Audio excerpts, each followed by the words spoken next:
Hi everybody. Well, time for a fishing report. We're into May and wonderful things are happening in the weather. It's actually really nice to be out there, and I know a few people who will be enjoying the day to day while I'm busy giving this report. I'd rather be out there doing it. Now, don't neglect the rivers that are open in the North Canada area. It's surprising just how good the fishing can be. In the likes of the Waimakariri, for example, you're allowed to fish above the main road bridge on State Highway 1 all the way up to Woodstock, and I tell you, there's a lot of rainbows that sit in those side braids, and not many people are fishing for them at the moment.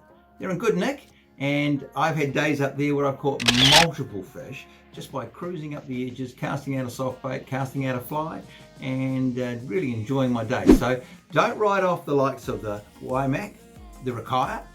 We're allowed to fish it again above the State Highway 1 bridge, the Ashley, all the way up to the Gorge Bridge from the State Highway 1 bridge, and of course you can fish all of the Hurunui and all of the Waiau, and they've got good populations of fish in it. So go and check what the river flows are. If it looks good, get out there, take out your soft baits, take out your hard baits. It's very good fishing to be had, particularly in the month of May. It gets a wee bit tougher in June and July. I notice that most of the fish then tend to go up to the headwaters to spawn. So just a heads up, get there early, and the other time to get back and have a look at them is probably in the end of August and September, just before the main opening as such. It's surprising how few people are out there and how hungry the fish are, because they've just gone through the whole spawning cycle and they are needing to put on weight, so they're looking for your lure, they're looking for your flies. Now, when it comes to what's going on in the canals, of course, most of you heard that they've been pretty dirty for quite a while, and I'm noticing it's just starting to get a few more stories through of better catches. But it has been tough down there, so don't be afraid to go out there and use the likes of soft baits. Gulp baits, of course, are impregnated with a scent, and it just fishes really well, especially when it's that little bit murky. It just brings them on to bite that much better. So they work well, particularly around the cages, and I've had some of my friends be fishing up to the top of the canals and doing really well, just swinging around the likes of Pukaki and the like. So time for innovation when the old methods that worked last year don't work this year, simply because conditions have changed. But as you see that getting clearer and clearer, you'll notice that there'll be more fish going up towards the top to do their spawning run, and of course there'll be a lot more egg fishing to be had.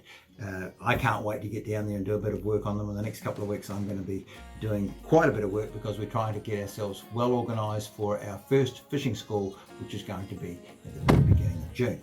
Now, a couple of things that I think are worthwhile reporting on. One of them is relating to regulations. Now, I know a lot of people come into me and they say, look, I wish they, that is the nebulous they who control the fishery, would do more about fishing in a particular location. Well, let me tell you that on the next Wednesday, or the Wednesday of the 15th of May at 6:30 at the Fishing Game offices in Johns Road, there is going to be a public meeting where you can have your say. Now, you can't make submissions as such, because they close on the day that this is going out, which of course is the Friday. You've got to have them in by the 10th of May, and if you haven't written your letter, I'm sorry, it's too late. But you still have a chance to have your say and to hear what's going on. You can talk to the submissions which have been put out there in a way which is going to be obviously well controlled, so you can't go and railroad the meeting. But I've always found this fascinating, just to see what is going on in the background. And what happens is you get a bit of a feel of just how complex the whole situation is. We want to make sure that good decisions are made, so get along there. Don't go complaining about it afterwards if you haven't been there.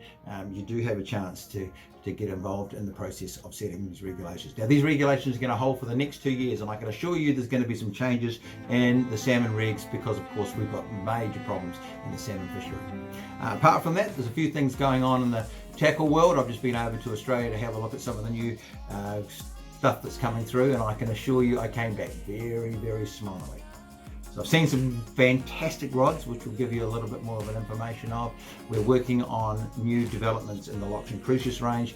You will be most pleased with what you see coming up, and I can't wait to start sharing with you. I just thought I'd tease you with a little bit of that.